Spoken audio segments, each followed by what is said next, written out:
How does physics help you cast fishing lines further? Imagine sending your lure flying through the air and landing exactly where you want it.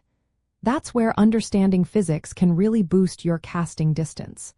When you cast a fishing line, you're using the principles of force, energy, and motion to send your bait farther.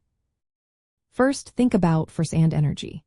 When you swing your arm and flick the rod, you're turning your physical effort into kinetic energy. The faster you accelerate your rod, the more energy you transfer into the cast. The force you generate depends on your body weight and how quickly you move the rod. For example, if someone weighs 175 pounds and accelerates their rod at 20 miles per hour, they produce about 710 newtons of force. That force gets stored in the rod as elastic energy. Next is rod mechanics. The fishing rod acts like a spring. When you pull back during the backcast, the rod bends and stores energy. This is called rod loading. A longer rod can bend more, storing more energy, which helps you cast farther. It also allows a wider arc during your cast, increasing the speed of the rod tip when you releases the line. The faster the rod tip moves, the farther your line will go. The casting arc and stroke length are also important.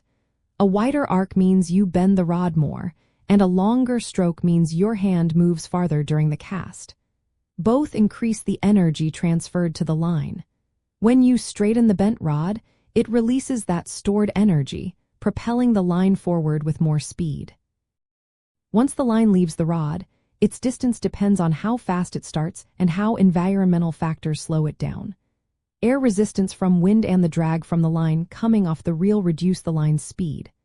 Thinner lines like braided lines create less drag and help you cast farther. Monofilament lines stretch more, absorbing some energy, which can limit distance. Choosing the right line type and weight helps you work with physics to get the best results. In fly casting, the line forms a loop that carries the energy from your cast. Manipulating the loop's speed and shape can help you shoot the line farther. When you accelerate the line, it wants to keep moving in the same direction, following Newton's first law of motion. From a boat, understanding these physics principles becomes even more useful. The boat's movement and your position affect your casting. Longer rods help you reach farther, especially when you need to compensate for boat motion or wind. By knowing how force, rod bending, and stroke length work together, you can make your casts longer and more accurate, no matter where you are on the water.